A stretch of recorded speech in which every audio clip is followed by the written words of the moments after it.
শুভ সন্ধ্যা দাদা, নমস্কার, good evening. হ্যাঁ, নমস্কার দাদা।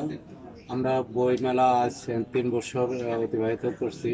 এবছর একটু ব্যবসাটা বইমেলা তেমন জাঁকজমক যাচ্ছে না, কারণ রমজান চলতেছে। এর ফাঁকে ঠাকুরের একটা বই আসছে আমাদের কাছে, সেটা ঠাকুর নিজ হাতে, এত মহামানবেরা আসলো, কেউ নিজ হাতে লিখে জানে আমাদের শ্রী শ্রী ঠাকুর অনুকূল চন্দ্র, উনি নিজ হস্তে এই বইটা লিখেছেন এক ভক্তের অনুরোধে। ঠাকুর সেখান নিজে। থেকে শ্রী শ্রী ঠাকুর অনুকূল চন্দ্রের জ্ঞানগর্ভ যে শ্লোকগুলো আপনি শিখেছেন, সেখান থেকে কিছু লাইন দর্শকদের জন্য, দেশে এবং বহির্বিশ্বে যারা, হ্যাঁ, ঠাকুর আবৃত্তি করে শোনাবেন। ঠাকুর বলছেন, মানুষ আপন টাকা পর, যত পারিস মানুষ ধর। মানুষ ধরলে অনেক কিছু শেখা যাবে। কিন্তু ঠাকুর আরো বলছেন, বাপস বসে চলবে কিসে, তুমি ভাববার দিদি কে, লোক। ভাববার যিনি ভাবছেন তিনি, তুমি ভাবো তাকে। বাহ। ঠাকুর এইটুকুই বলছেন। ঠাকুরকে সবসময় আমরা স্মরণ করে চলি, সবসময় ঠাকুরকে নিয়ে চলার জন্য আসলেই তাই। করে থাকি। যখন আমরা এই ভবে এসেছিলাম তখন সবাই একটা ধর্মের ছিলাম।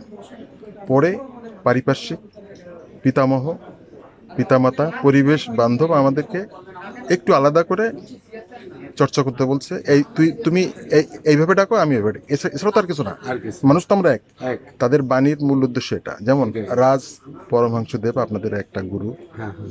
উনি কি বলেছেন জানেন? একটা দিঘি আছে, দিঘির চারিপাশে ঘাট আছে, সবাই জল নিতে আসে, জলের রং কিন্তু এক। এক। মানুষের রক্তের রং এক, চরিত্র আলাদা হতে পারে, এটাই। একই জল খেয়ে সবাই বেঁচে থাকে। হ্যাঁ, এটাই ধর্ম, এটাই পরম ধর্ম। ধর্ম। হ্যাঁ, ঠাকুরের তো আরো বলছেন যে, অন্যে বাঁচায় নিজে থাকে, ধর্ম বলিস জানিস তাকে। বাহ। ঠাকুর তো এই ধরনের কথাগুলো যে আমি বহির্বিশ্বের জন্য আমি প্রচারে হচ্ছে। আমি ভারতবর্ষের সব জায়গায় না ঘুরলেও ওয়েস্ট বেঙ্গলের বিভিন্ন প্রোগ্রামে গিয়েছি। আমি একজন নজরুল ভক্ত হিসাবে আমি যতটুকু জানি এবং জানতে চেয়েছি, সেটা হলো যে পাবনাতে একবার একটা অনুষ্ঠানে ওনার আস্তানায় গিয়েছিলাম।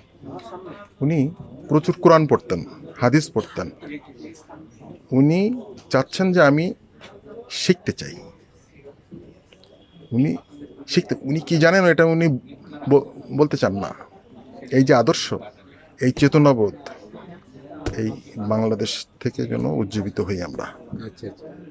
আমরা প্রতিবেশীর অনেক রাষ্ট্র হচ্ছে, এখানে সব ধর্মের মানুষ ভালো আছি, ভালো আছে, হ্যাঁ। স্বীকার করি দাদা। হ্যাঁ, অবশ্যই, আপনাকে অবশ্যই। অনেক অনেক ধন্যবাদ।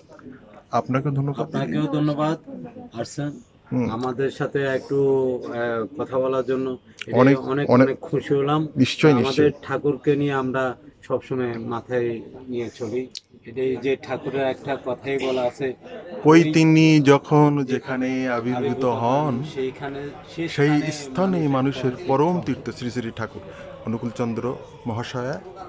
আপনি স্বর্গীয় বন্দ পুরুষোত্তম, মহাপুরুষ বীরুত্তম, আমাদের সাহিত্য জগৎ থেকে শুরু করে পরম ধাম, অমর ধাম, এই স্মৃতিচারণে আপনাদের দুইজনকে আমার ব্যথার ফুলদানি ইউটিউবের সাবস্ক্রাইব, লাইক দিয়ে পাশে থাকবার জন্য অনেক অনেক ধন্যবাদ। ওকে, নমস্কার। Thank you. নমস্কার। নমস্কার।